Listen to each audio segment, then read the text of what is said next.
വിവാഹ വീട്ടിൽ നിന്നും സ്വർണ്ണമാല മോഷണം പോയി. വടകര പുത്തൂർ പടിക്കൽ താഴെക്കുഞ്ഞി പ്രകാശിന്റെ വീട്ടിൽ നിന്നുമാണ് 3 പവൻ സ്വർണ്ണാഭരണം നഷ്ടമായത്. ചൊവ്വ ബുധൻ ദിവസങ്ങളിലായി പ്രകാശിന്റെ മകളുടെ വിവാഹമായിരുന്നു. വിവാഹ ആവശ്യാർത്ഥം വാങ്ങിയ സ്വർണ്ണാഭരണമാണ് നഷ്ടമായിട്ടുള്ളത്. അലമാരയിൽ സൂക്ഷിച്ച നിലയിലുള്ള സ്വർണ്ണമാണ് കവർന്നത്. ചൊവ്വാഴ്ച രാത്രി ഏകദേശം 11 മണിയോടെയാണ് ഈ ഒരു സംഭവം ശ്രദ്ധയിൽപ്പെടുന്നത്. വീടിനകത്തേക്ക് കയറിയ പ്രകാശൻ അലമാര തുറക്കാൻ ശ്രമിക്കുമ്പോഴാണ് അലമാര പൊട്ടിച്ചതായി കാണാൻ സാധിച്ചത്. തുടർന്ന് നടത്തിയ പരിശോധനയിലാണ് സ്വർണം നഷ്ടമായതായി മനസ്സിലാവുന്നത്. ഈ സമയം കല്യാണ വീട്ടിൽ നിറയെ ആളുകളുണ്ടായിരുന്നു. DJ പാർട്ടി തുടങ്ങാനുള്ള സമയത്താണ് ഈ ഒരു സംഭവം ശ്രദ്ധയിൽപ്പെട്ടത്.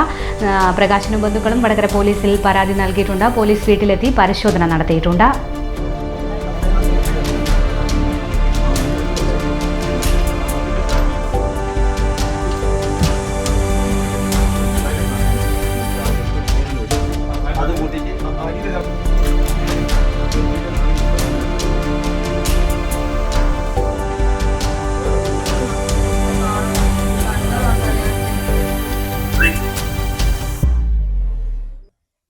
രാത്രി ഒരു 11 മണി കഴിഞ്ഞിട്ടുണ്ടാവും. ഞാൻ പിന്നെ അലമാര തുറക്കും നോക്കുമ്പോൾ ഇതിങ്ങനെ പൊട്ടിച്ചിട്ടുള്ളത്.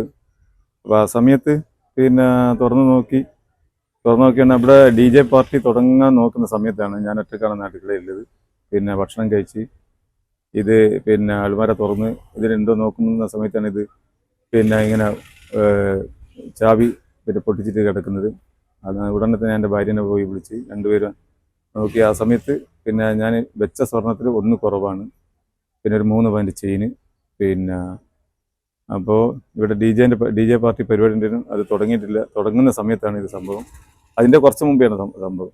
അപ്പോൾ പിന്നെ ഞങ്ങൾ പിന്നെ എല്ലാവരും ഇവിടെ ബന്ധപ്പെട്ട ആളുകളെല്ലാം പിന്നെ വീട്ടിൻ്റെ എല്ലാ ഭാഗങ്ങളും ആൾമാരെയും എല്ലാ സാധനങ്ങളും മറിച്ചിട്ട് എല്ലാ കാര്യങ്ങളും നോക്കി. ഒന്നും കിട്ടിയിട്ടില്ല. പിന്നെ ഇതിൻ്റെ ഈ ചാവി പൂട്ടിയിട്ട് മറ്റേ പിന്നെ അലമാരൻ്റെ അറയിലാണ് ഈ ചാവി വെക്കൽ. എന്നിട്ട് അതിൻ്റെ അറ പൂട്ടിയിട്ട് അച്ചാവിയാണ് എൻ്റെ കൈയിൻ്റെ വിരലിമിട്ട് ഞാൻ ഇന്നലെ ഫുള്ളായിട്ട് നടന്നത്. അപ്പോൾ അതുകൊണ്ട് ഇത് പിന്നെ മറ്റിച്ച ചെയ്ത വിധത്തിലാണ് ഇത് പൊട്ടിച്ചത്. പോലീസുകാർ ഇവിടെ വന്ന് പിന്നെ അലമാരൊക്കെ പിന്നെ കാര്യങ്ങളെല്ലാം ചോദിച്ച് പിന്നെ പരാതി അവിടെ എൻ്റെ ബന്ധപ്പെട്ട ആൾക്കാർ പരാതി എഴുതി കൊടുത്ത് പിന്നെ നഷ്ടപ്പെട്ട സ്വർണ്ണം ഞങ്ങൾ പുതിയത് പിറ്റേന്ന് രാവിലെ തന്നെ പിന്നെ ജ്വല്ലറി തുറപ്പിച്ച് വാങ്ങിച്ച്. ഈ നഷ്ടപ്പെട്ട സ്വർണം 3 പവനാണ്. പിന്നെ ഇതിൽ മകളുടെ പാദസരം 2 പവൻ്റെ, പിന്നെ 3 പവൻ്റെ ഒരു ചെയിന്, 2.5 പവൻ്റെ ഒരു നെക്ലേസ്, പിന്നെ 1.5 പവൻ്റെ ഒരു മോതിരം. അതിൽ നിന്ന് മകളുടെ പിന്നെ പാദസരം അഴിച്ച് തലേ ദിവസം തന്നെ അവിടെ കാലിനിട്ട് കൊടുത്തിട്ടുണ്ട്. പിന്നെ ഇത് നഷ്ടപ്പെടുന്ന സമയത്തിൻ്റെ അകത്ത് പിന്നെ ഈ നെക്ലേസും പിന്നെ വരൻ്റെ മോതിരവും അതിലുണ്ട്. അതിൻ്റെ കൂടെ തന്നെയാണ് ഈ 3 പവൻ്റെ ചെയിനുള്ളത്. ആ ചെയിന് മാത്രമാണ് നഷ്ടപ്പെട്ടത്.